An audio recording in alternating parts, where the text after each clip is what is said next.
Nous sommes mariés depuis 3 ans après avoir été en couple pendant 2 ans. Les premiers jours étaient passionnés et équilibrés. Nous contribuions tous les deux, nous nous soucions l'un de l'autre. Nous étions présents l'un pour l'autre. Mais les choses ont commencé à changer après le premier anniversaire. De petits changements au début. Moins de repas faits maison. Moins d'intérêt pour notre vie commune. Plus d'exigences sans réciprocité. J'avais balayé cela du revers de la main, en trouvant des excuses à son comportement. Le stress au travail, les problèmes familiaux. J'ai imaginé toutes les explications possibles, sauf celles qui étaient évidentes et qui me sautaient aux yeux. J'étais utilisé pour la stabilité, le statut et le soutien financier, tout en recevant de moins en moins en retour. Cette conversation fatidique a eu lieu après que j'ai travaillé un shift de 14 heures. Je suis rentré à la maison épuisé, dans une maison sombre et sans dîner.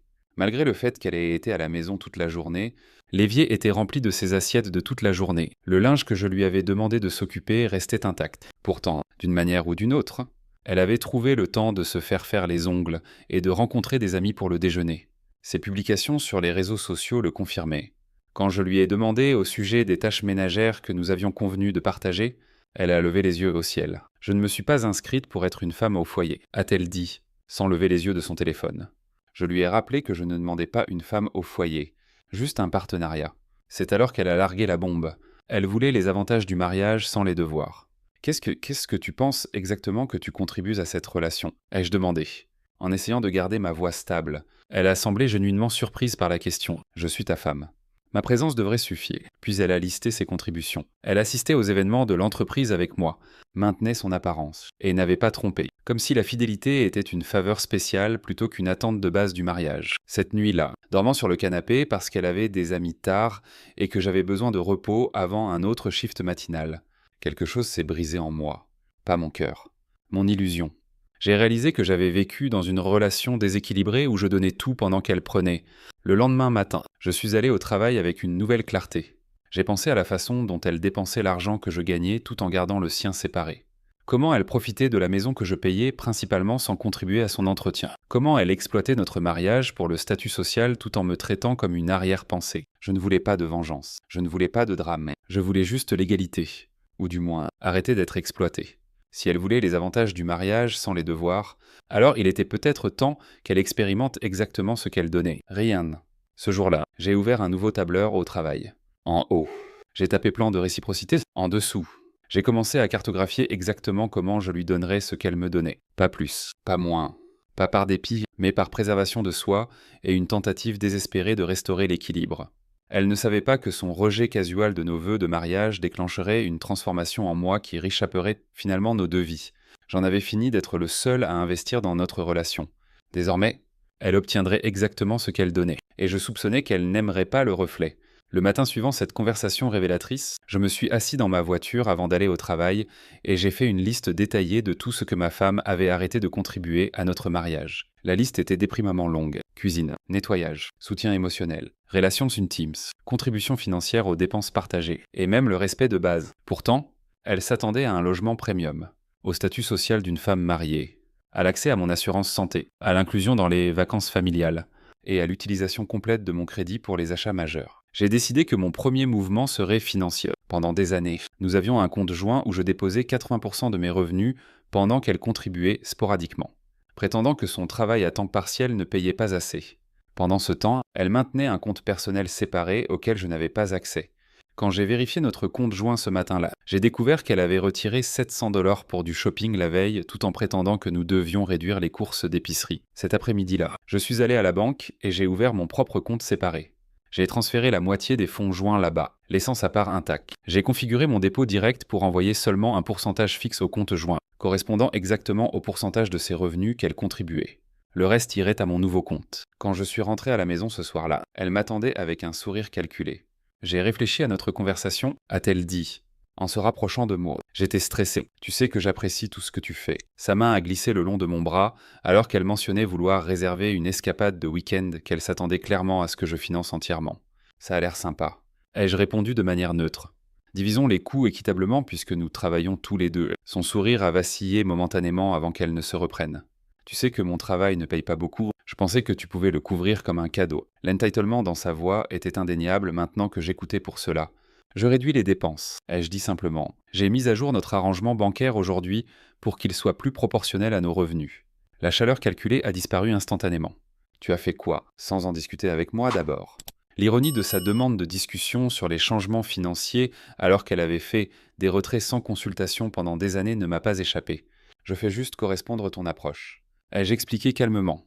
Tu gardes ton argent personnel séparé et maintenant je ferai de même. Je contribuerai proportionnellement à nos dépenses jointes tout comme toi. L'argument qui a suivi était révélateur. Elle m'a accusé de tout, de la cruauté à la trahison. Pourtant, elle ne pouvait pas articuler pourquoi c'était acceptable pour elle d'avoir l'indépendance financière pendant que je ne le devrais pas. Quand elle a réalisé que je ne bougerais pas, elle a changé de tactique, pleurant et prétendant que je ne lui faisais plus confiance. La confiance se gagne par les actions, ai-je répondu. Et tes actions montrent que tu veux l'indépendance, pas le partenariat. Je respecte ton choix en faisant de même. Au cours de la semaine suivante, j'ai continué à implémenter mon plan de réciprocité. Je cuisinais des repas seulement pour moi, correspondant à son comportement des mois passés. Je nettoyais seulement mes propres désordres. Quand elle laissait des assiettes dans l'évier, elle restait là jusqu'à ce qu'elle s'en occupe. Je faisais ma propre lessive, mais pas la sienne. Le point de rupture est venu quand elle avait besoin d'un trajet, après que sa voiture ne démarre pas. Pendant des années, j'ai tout lâché pour l'aider avec de telles urgences. Cette fois, j'ai répondu avec la même excuse qu'elle m'avait donnée quand je lui avais demandé de me ramasser pendant une tempête de neige. Désolé, je suis au milieu de quelque chose d'important. Peux-tu appeler un rideshare? Es-tu sérieux là? A-t-elle texté en retour. Je suis ta femme. Oui, ai-je répondu. Et je suis ton mari. Je te donne juste ce que tu me donnes. Ce soir-là. Elle m'a confronté directement. Qu'est-ce qui t'est arrivé? Tu as changé. Rien ne m'est arrivé. Ai-je répondu honnêtement. J'ai juste commencé à me valoriser assez pour attendre la réciprocité. Je fais correspondre ton investissement dans ce mariage. Rien de plus, rien de moins. Alors qu'elle partait en furie pour rester chez son amie, je n'ai ressenti aucune satisfaction. Seulement une détermination sombre à continuer le cours que j'avais fixé. Ce n'était pas à propos de punition. C'était à propos d'établir un précédent pour ce que j'accepterais et n'accepterais pas dans ma vie, ce que je n'attendais pas. C'était à quel point cela serait empowering de finalement établir des boundaries après des années de compromis unilatéraux. Pour la première fois depuis notre jour de mariage, je me sentais comme si je me défendais. Et malgré le conflit, ce sentiment valait chaque moment inconfortable. À la 3e semaine de ma nouvelle approche, la dynamique entre nous avait changé dramatiquement. Elle est Elle est revenue de chez son amie après 2 jours, s'attendant à ce que j'aie repris mes esprits. Au lieu de cela, elle m'a trouvé parfaitement content avec le nouvel arrangement. Le déséquilibre de pouvoir qui avait défini notre relation se dissolvait, et elle ne savait clairement pas comment le gérer. Sa première stratégie a été d'armer l'intimité. Après des mois à rejeter mes avances avec des excuses sur des maux de tête ou de la fatigue, elle est soudainement apparue dans la chambre, portant de la lingerie que je n'avais jamais vue auparavant. Quand j'ai poliment décliné, citant la même excuse de trop fatigué qu'elle avait utilisée d'innombrables fois.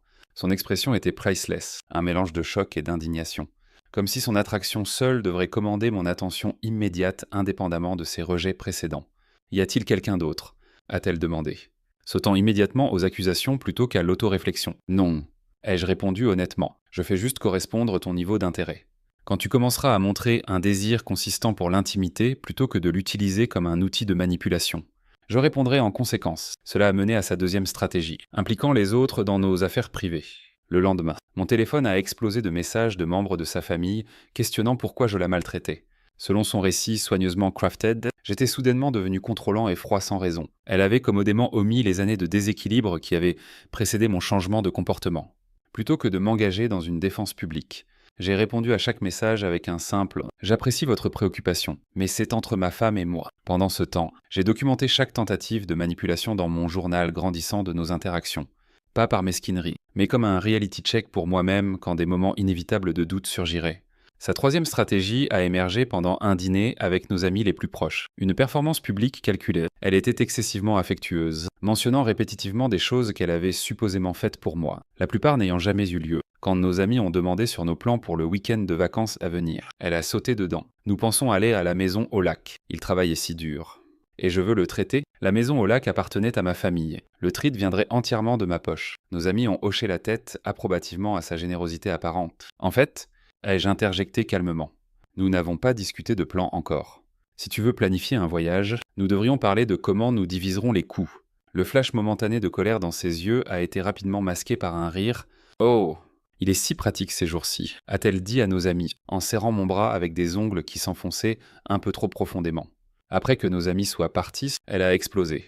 Comment oses-tu me contredire devant eux? Tu m'as fait passer pour mauvaise? J'ai simplement déclaré la vérité. Ai-je répondu. Si tu veux te présenter comme généreuse, fais des offres genuinement généreuses qui ne reposent pas sur mes ressources. La confrontation a escaladé jusqu'à ce qu'elle jette sa carte maîtresse. Mon père a toujours dit que je méritais un homme qui me fournirait tout, sans question. Peut-être qu'il avait raison sur toi de ne pas être assez bon. Pendant des années, cette comparaison à un provider parfait imaginaire m'aurait coupé profondément. Cette fois, j'ai simplement hoché la tête.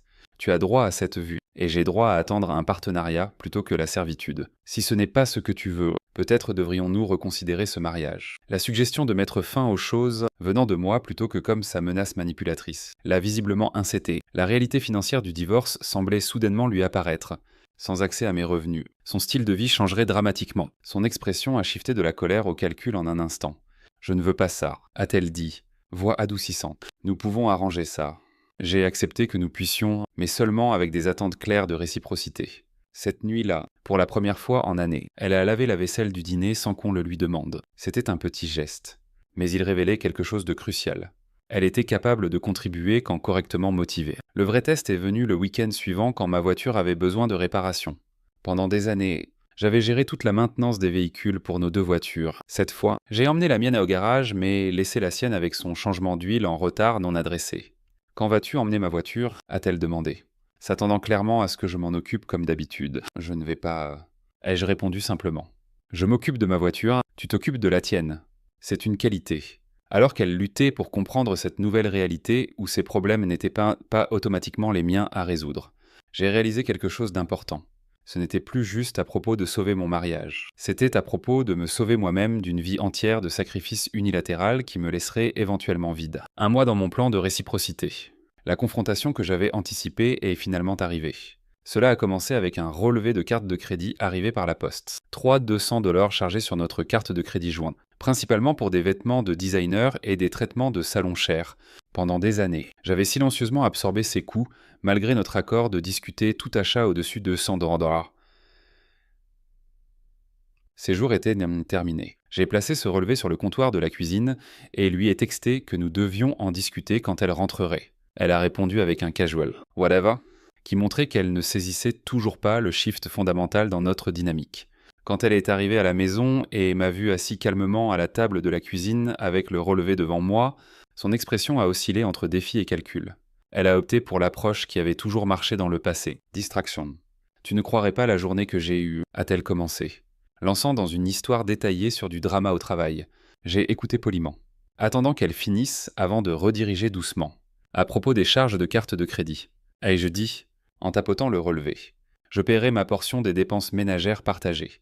Les items personnels que tu as achetés devront venir de ton compte. Elle s'est figée. Ce n'est pas comme ça que nous avons toujours fait les choses. L'arrangement passé ne marchait pas pour moi. Ai-je répondu calmement. Tout comme tu as décidé unilatéralement que certains devoirs maritaux ne marchaient pas pour toi. Sa voix s'est élevée immédiatement. Donc c'est une punition. Pour ne pas être ta chef et maid personnelle. Ce n'est pas une punition. Ai-je corrigé? C'est une conséquence. Tu voulais l'indépendance des attentes traditionnelles tout en maintenant les bénéfices traditionnels. J'applique simplement le même principe aux finances. Ce qui a suivi était la conversation la plus honnête que nous ayons eue en années. Elle m'a accusé de changer les règles en milieu de partie. J'ai pointé qu'elle les avait changées en premier quand elle a décidé que le mariage était une rue à sens unique de bénéfices. Elle a prétendu que j'étais mesquin. J'ai suggéré que j'étais précis, donnant exactement ce que je recevais. « M'aimes-tu même encore » a-t-elle demandé. Des larmes se formant, des larmes que j'avais vues avant quand la logique échouait et la manipulation émotionnelle devenait son arme de choix. Je t'ai épousé parce que je t'aimais, ai-je répondu truthfully. Mais l'amour requiert du respect pour survivre, et le respect requiert la réciprocité. L'argument a escaladé jusqu'à ce qu'elle attrape son téléphone et appelle son père, le mettant sur haut-parleur avec un regard triomphant.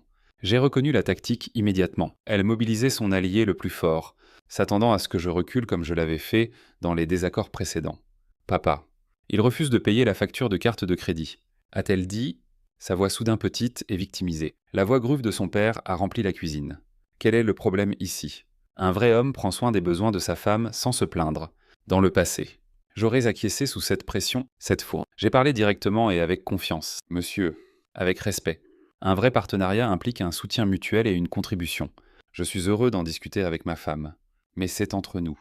Le silence qui a suivi était profond. Son père. Non habituée à être challengée, a bafouillé avant de demander à parler à sa fille seule. Elle a pris l'appel dans une autre force, c'est... dans une autre pièce, mais je pouvais entendre sa voix de plus en plus agitée, alors que son père apparemment échouait à fournir l'intervention qu'elle avait attendue. Elle est revenue 20 minutes plus tard, visage rougi de colère. Il dit que je devrais considérer si ce mariage marche pour moi. C'est une question juste, ai-je accepté. Une que nous devrions tous les deux considérer. Est-ce qu'une relation basée sur un partenariat authentique est quelque chose que tu veux réellement pour la première fois? L'incertitude a flicré sur son visage. Le script ne se jouait pas comme attendu. Ses tactiques habituelles échouaient, et elle semblait genuinement incertaine sur comment procéder sans elle.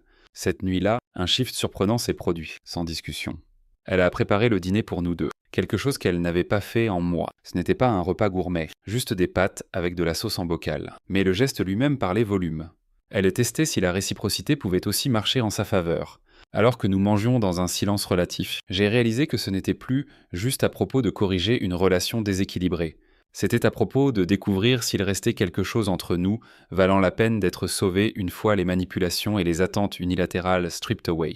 La question restait sans réponse alors que nous nous déplacions autour l'un de l'autre dans des orbites nouvellement prudentes. Tous les deux conscients que nous avions atteint un crossroads. Soit nous construirions quelque chose d'authentique à partir de ces interactions raw et honnêtes, soit nous accepterions que notre mariage avait été construit sur une fondation trop shallow pour soutenir un vrai partenariat. Ce que je n'attendais pas. C'était comment cette confrontation catalyserait des changements dans d'autres aréas de ma vie. Me défendre contre elle et son père avait éveillé quelque chose de dormant en moi, une certitude sur ma propre valeur qui s'étendait au-delà de mon mariage. Pour la première fois en années, je me sentais comme moi-même à nouveau. Pas la version diminuée que j'étais devenue en accommodant ces demandes constantes. 2 mois s'étaient écoulés depuis que j'avais implémenté mon approche de réciprocité. Et un fragile nouvel équilibre s'était formé entre nous. Elle avait commencé à contribuer plus, pas constamment, mais notablement. Je répondais en kind, faisant correspondre ses efforts précisément. Quand elle cuisinait, je nettoyais. Quand elle montrait une affection génuine, je réciproquais. Le scorekeeping n'était pas idéal, mais il révélait ce qui pourrait encore être possible entre nous. Puis est venu le jour du gala de charité, un événement annuel organisé par mon entreprise qui typiquement avançait les carrières et ouvrait des opportunités de networking. Dans les années précédentes, elle avait assisté en tant que spouse supportive, comprenant son importance pour ma croissance professionnelle. Cette année, quand j'ai mentionné la date, elle a casuellement annoncé qu'elle s'était déjà engagée pour un week-end entre filles qui coïncidait avec le gala. « Ne peux-tu pas rescheduler ?» ai-je demandé. Cet événement n'arrive qu'une fois par an, et tu le sais depuis des mois. Ses plans de week-end n'avaient matérialisé que la semaine précédente. « Non », a-t-elle répondu avec un haussement d'épaule. « Nous avons déjà booké tout. Tes événements de travail sont si ennuyeux de toute façon. Vas-y seul. » Dans le passé. J'aurais accepté ce rejet de quelque chose d'important pour moi, tout en continuant à prioriser les événements significatifs pour elle. Cette fois, j'ai simplement hoché la tête et dit « Je comprends. J'irai seul. » Quelque chose dans mon acceptation calme l'a insté. Elle a étudié mon visage, peut-être cherchant des signes de resentement qu'elle pourrait exploiter plus tard. N'en trouvant aucun, elle semblait presque déçue avant de sortir pour rencontrer des amis. La nuit du gala est arrivée. Je me suis habillé soigneusement dans mon meilleur costume et pris des photos professionnelles seul au lieu des shots de couple habituels. Et me suis concentré sur le networking plutôt que de gérer son ennui comme je le ferais typiquement. La soirée s'est avérée unexpectedly productive, sans diviser mon attention entre les connexions de travail et la garder entertainée. J'ai sécurisé un lead prometteur sur un projet majeur. Le week-end suivant était la célébration d'anniversaire de sa sœur. Un événement qu'elle m'avait rappelé répétitivement, soulignant à quel point la famille était importante pour elle malgré qu'elle ignore souvent les engagements importants pour moi.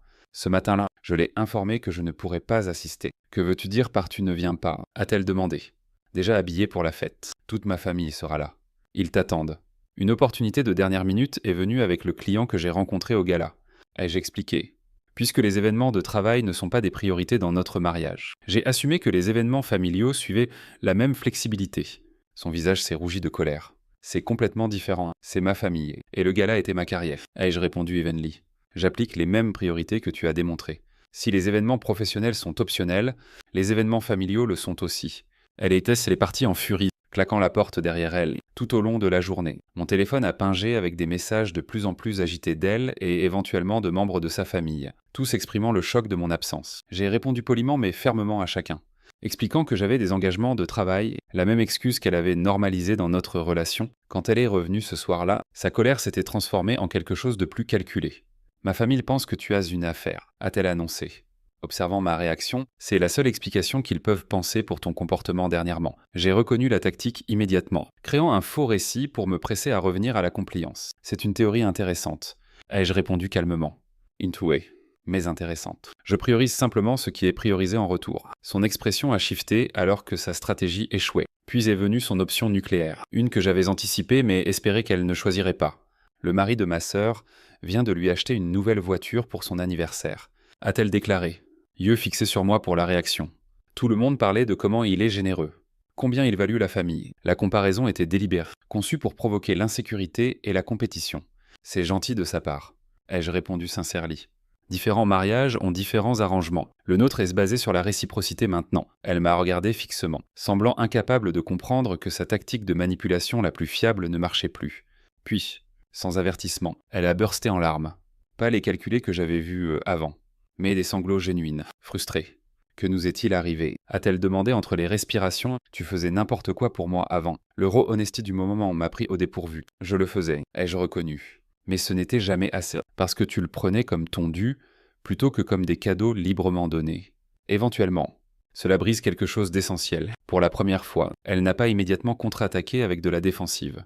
Au lieu de cela, elle s'est assise lourdement sur le canapé, mascara coulant sur ses joues. Donc quoi maintenant? Est-ce comme ça que ça va être pour toujours? Cet échange calculé. Ça dépend.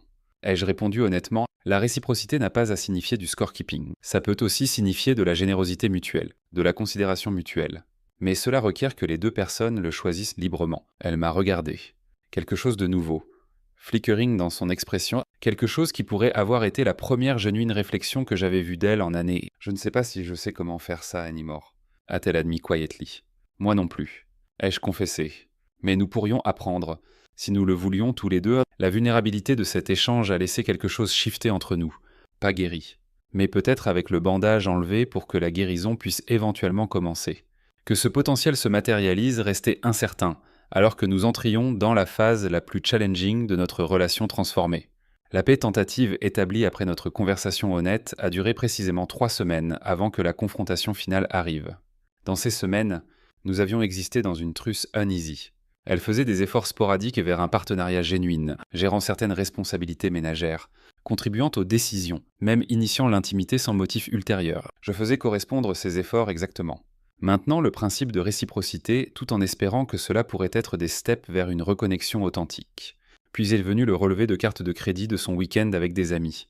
400-700 $ chargés sur notre compte joint. Les charges incluaient des traitements de spa luxueux, des dîners chers et des achats en boutique high-end, bien au-delà de nos limites de dépenses convenues. Ce qui empirait les choses était de trouver le relevé délibérément caché sous une pile de magazines plutôt que dans notre emplacement mail habituel. Quand confrontée, elle a initialement nié savoir quoi que ce soit. Quand montrée l'évidence, elle a switché à la justification. Je travaille dur. Je mérite de belles choses. Je suis d'accord que tout le monde mérite des récompenses pour son travail, ai-je répondu. Mais ces récompenses devraient être alignées avec leurs contributions et venir de leurs propres earnings. Ses yeux se sont narrowed. Donc, tu refuses de le payer. Je couvrirai ma moitié de nos dépenses ménagères partagées comme convenu. Les luxuries personnelles sont ta responsabilité. Le calcul derrière son prochain move était visible en temps réel alors que son expression shiftait de la colère à une vulnérabilité pratiquée. Je ne peux pas me permettre ça seule, a-t-elle admis. Voix délibérément petite, mon travail ne paye pas assez. Alors peut-être que les week-ends de spa luxueux ne devraient pas être une priorité. Ai-je suggéré. Ou peut-être qu'un travail mieux payé pourrait être quelque chose à considérer. Elle m'a regardé comme si j'avais suggéré quelque chose d'outrageux, plutôt que la responsabilité financière basique que la plupart des adultes naviguent quotidiennement. Puis est devenu l'ultimatum que j'avais à moitié attendu pendant des mois. Si tu ne payes pas cette facture en entier, je veux un divorce. Les mots ont hung dans l'air entre nous, dans le passé. Une telle menace m'aurait envoyé scrambling pour la placater. Pour préserver un mariage dans lequel j'avais investi tant malgré ses retours croissants de misère, cette fois, j'ai ressenti un calme unexpected. Je comprends. Ai-je répondu simplement. Si c'est ta décision, je la respecterai. Ma réponse n'était clairement pas ce qu'elle avait anticipé. Elle a backpedalé immédiatement. Je ne veux pas ça réellement. J'ai juste besoin que tu comprennes à quel point c'est sérieux. Je comprends. L'ai-je assuré. Tu dis que, à moins que je finance des achats luxueux faits sans consultation, notre mariage n'est pas viable de ton perspective. Ça clarifie tes priorités parfaitement. Elle a essayé plusieurs autres appels émotionnels, allant d'accusations de cruauté à des rappels de comment nous étions bien ensemble avant. Quand ceux-ci ont échoué, elle a switché aux menaces sur prendre la moitié de tout dans un divorce, s'attendant clairement à ce que ce levier financier force ma compliance. Tu es absolument entitled à une division juste de nos assets maritaux. Ai-je accepté calmement. J'ai déjà consulté un attorney sur la distribution équitable basée sur la contribution. La mention d'un attorney l'a silencé momentanément. Tu as parlé à un avocat dans mon dos. J'ai préparé pour la possibilité que la réciprocité pourrait ne pas être acceptable pour toi à long terme. Ai-je expliqué? Tout comme tu as préparé pour l'indépendance financière en maintenant des comptes séparés tout au long de notre mariage. Dans le silence stunned qui a suivi, j'ai ajouté gently. Je préférerais construire quelque chose d'authentique avec toi, mais je ne reviendrai pas à un arrangement où je donne tout et reçois peu en retour. Elle a quitté la maison sans un autre mot, tard cette nuit-là. Elle est revenue et a fait une dernière tentative, séduction comme manipulation. La stratégie qui avait résolu d'innombrables arguments dans le passé en contournant une résolution génuine. J'ai décliné gently mais fermement, expliquant que l'intimité devrait être une expression de connexion, pas un outil pour le contrôle. Le rejet semblait finalement cimenter la réalité de notre nouvelle dynamique. Elle a packé un sac pour la nuit et annoncé qu'elle resterait chez sa sœur jusqu'à ce que tu reviennes à tes sens. 3 jours plus tard, j'ai reçu des papiers de divorce. Mon attorney m'avait préparé pour cette possibilité et nous avons répondu appropriately. Quand nous nous sommes rencontrés pour la médiation initiale, son expression confiante suggérait qu'elle s'attendait encore à ce que je crumble au dernier moment, à craindre de la perdre plus que je value mon self-respect. Au lieu de cela, j'ai présenté la documentation de nos finances séparées, les contributions déséquilibrées aux dépenses et responsabilités ménagères, et une proposition pour une distribution véritablement équitable. L'expression de son attorney a shifté de smugness à concern alors qu'il reviewait les records que j'avais méticulously maintenus. À la fin de cette réunion, ses demandes avaient réduit dramatiquement, 6 semaines plus tard. Notre divorce était finalisé avec des termes qui reflétaient la contribution actuelle plutôt que l'arrangement unilatéral qu'elle s'attendait à continuer à extraire. La dernière fois que je l'ai vue était à la signature finale, alors que nous nous préparions à partir. Elle a posé et demandé avec une puzzlement genuine « Pourquoi ne pouvais-tu pas garder les choses comme elles étaient? Ça marchait bien, ça marchait pour toi. » Ai-je corrigé gently. Une relation réussit seulement quand elle marche pour les deux personnes. Elle a secoué la tête comme si j'avais exprimé une philosophie incompréhensible. Dans ce moment, j'ai réalisé qu'elle ne pouvait vraiment pas comprendre ce qui semblait fondamentalement obvious, que les partenariats requièrent un investissement mutuel, que l'amour sans respect n'est que de l'exploitation. En sortant de cette réunion, je n'ai ressenti aucune victoire, aucune vindication. Seulement la certitude croyée qui vient d'aligner tes actions avec ta valeur. Le mariage qui avait commencé avec tant de promesses s'était terminé avec une vision claire. L'éducation douloureuse qu'il a fournie m'a transformé de quelqu'un qui donnait inconditionnellement, sans attente de réciprocité, à quelqu'un qui comprenait que des boundaries saines ne sont pas selfish. Elles sont nécessaires. 2 ans se sont écoulés depuis lors. J'ai reconstruit ma vie sur une fondation de respect mutuel. Apprenant à reconnaître les signes d'avertissement précoce des relations unilatérales, j'ai découvert qu'un partenariat genuin se sent entièrement différent de la tension constante du déséquilibre.